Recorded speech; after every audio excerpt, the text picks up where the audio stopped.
कंस के कारागार में थे तो दोनों के बीच वार्तालाप हो रही थी। देवकी माता बोल रही थी वासुदेव जी से कि मेरे लगातार पहली, दूसरी और तीसरी संतान को मेरे भ्राता कंस जी के द्वारा मारने के बाद जब पांचवें और छठे संतान की प्राप्ति के लिए माता देवकी गर्भ धारण करती है तो पहले वह गर्भ धारण करने से विमुख होती है। फिर भी वासुदेव जी कहते हैं कि मैंने आपके भ्राता कंस से वचनबद्ध हुआ कि मेरी जितनी भी संतानें होगी वह आपको बिना इस कारागार में आए ही समय से पहुंचा दिया जाएगा। जब इन सारी बातों का उद्भेदन हुआ तो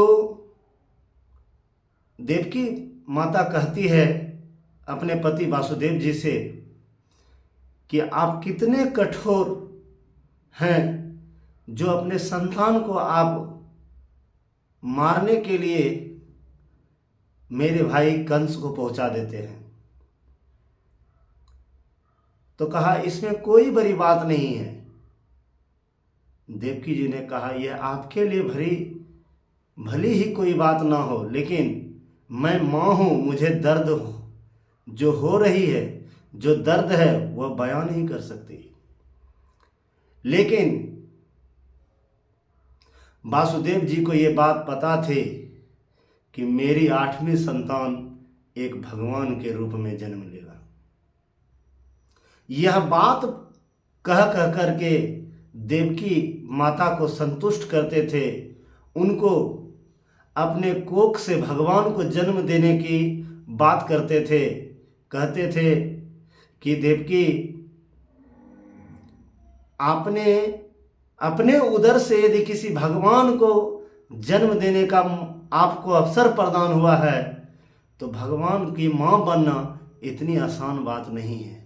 तो इतनी सी समस्या हमारे साथ हो रही तो कोई बड़ी बात नहीं है, क्योंकि भगवान हमारे कोख अर्थात तुम्हारी उदर से वह जन्म लेगा जो 8वां पुत्र होगा, जो हमेशा न्याय के लिए लड़ेगा और न्याय स्थापित करेगा, सत्य की हमेशा जीत कराएगा।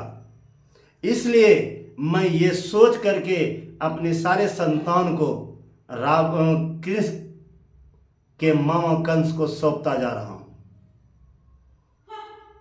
इन सारे बातों को समझने के बाद माता देवकी संतुष्ट होकर बिलख रही है और कहती है कि पति, हे स्वामी, आपने जो सत्यता का परिचय दिया है यह अतुलनीय है। जब माता देवकी के गर्भ से 8वां संतान पैदा लिया तो रावण को यह जब सूचना मिली तो रावण हताश हो गया। लेकिन 8वां संतान के रूप में भगवान कृष्ण जी पैदा लिए, जो देवकी माता के लिए एक अतुलनीय दिन था, क्योंकि भगवान की मां बनना सबके बस की बात नहीं है और ये मौका माता देवकी को मिला।